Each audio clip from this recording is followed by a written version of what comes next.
Vous vous rappelez quel est le plus grand précepte de Jésus, celui qui n'a pas cessé de répéter aux hommes de son temps, et que ceux de notre temps feraient si bien entendre? Aimez-vous les uns les autres. Sous de nombreuses formes, il l'a répété souvent. La plus célèbre est la parabole du bon samaritain, qui est certainement une des plus belles de tout l'évangile. Un homme descendait de Jérusalem vers Jéricho. C'était une route très mal fréquentée à travers un désert sinistre. Il tomba entre les mains des brigands qui le dépouillèrent, le laissèrent à demi-mort. Des gens passèrent sur la route. D'abord, un prêtre qui vit cet homme gisant à terre et continua sans s'arrêter. Puis, un lévite, c'est-à-dire un employé du temple de Jérusalem. Celui-là, il s'approcha de la pauvre victime, hésita un instant et poursuivit quand même son chemin. Mais un voyageur samaritain arrivant à son tour fut ému de compassion. Il se pencha sur le blessé, banda ses plaies, apprit y avoir versé du vin et de l'huile, puis il le plaça sur sa propre monture, le mena dans une hôtellerie et ordonna qu'on prît soin de lui. Et le lendemain, au moment de s'éloigner, il donna encore une somme à l'hôte pour qu'il continuât à soigner le blessé, en ajoutant même « Eh bien, soin de lui, et ce que tu auras dépensé, je te le rendrai à mon retour. » Et terminant cette parabole, Jésus concluait « Voilà comment il faut aimer son prochain. » Oh, voyez aussi combien il est frappant, ce petit récit. Et quelle impression il devait faire sur l'auditoire. Ah, un Samaritain, ce n'était même pas un vrai juif, même pas un croyant. C'était un ennemi, un homme méprisé. Et ce que le Christ voulait par là faire comprendre, c'était que même à un étranger, même à un ennemi, il fallait porter secours d'un cœur généreux et ne pas faire ce que font tant d'hommes devant le spectacle de la misère et de la souffrance des autres, s'en écarter avec indifférence. C'est cette grande loi d'amour qu'on retrouve bien souvent dans les paraboles, comme on la retrouve partout formulée dans l'Évangile. Ce que Jésus déteste par-dessus tout, parce qu'il sait que Dieu lui aussi le déteste, c'est la dureté du cœur. Quiconque n'aura pas été dans la vie bon et fraternel envers son prochain, celui-là est sûr que le Seigneur lui demandera des comptes.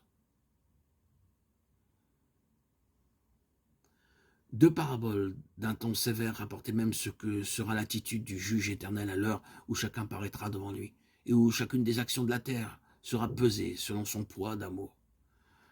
Une était celle de l'homme riche et égoïste et du pauvre qui mendie à sa porte. Elle est de tous les temps, hélas, et de tous les pays.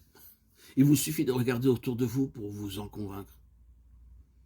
Il y avait un homme riche qui était luxueusement vêtu et qui, chaque jour, faisait splendide chère.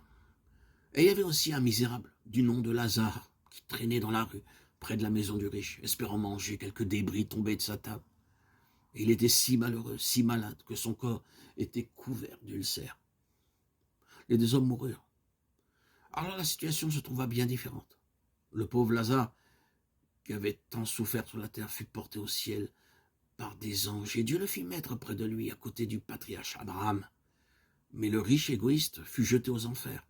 Et du fond de la Bible, il criait « Lazare, ces flammes me brûlent, trempe ton doigt dans l'eau et jette-moi une goutte, car je souffre épouvantablement. » Voilà une leçon sur laquelle Jésus a insisté bien souvent, que les premiers ici-bas seraient les derniers au ciel, mais que par contre les pauvres, les misérables seraient accueillis par Dieu. Et on se demande comment les hommes peuvent être encore si durs les uns pour les autres, si injustes lorsqu'il leur a été annoncé quelle réparation les attend dans l'autre monde et qu'ils savent ce que Jésus alors leur dira.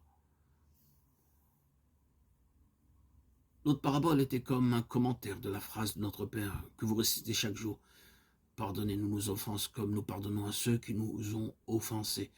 L'histoire était celle du méchant serviteur qui avait une grosse dette envers le maître et qui alla le supplier de la lui remettre. Dans sa bonté, le maître la lui remit. Mais à peine était-il sorti de cette entrevue qu'il rencontra un autre serviteur, un de ses compagnons, qui lui devait une très petite somme. Alors, l'ingrat, l'oublieux, se ruait sur son débiteur, le serrait à la gorge en lui criant « Rends-moi tout de suite ce que tu m'as emprunté !» Et que faisait le maître? Indigné, il envoyait aussitôt des gardes s'emparer de ce méchant. Comment lui, à qui sa lourde dette venait d'être remise, n'aurait-il pas dû remettre à son compagnon la plus petite somme qu'il lui devait? Si l'on veut que Dieu nous pardonne, il faut pardonner à nos frères. Et le méchant serviteur avait été jeté au plus profond des cachots.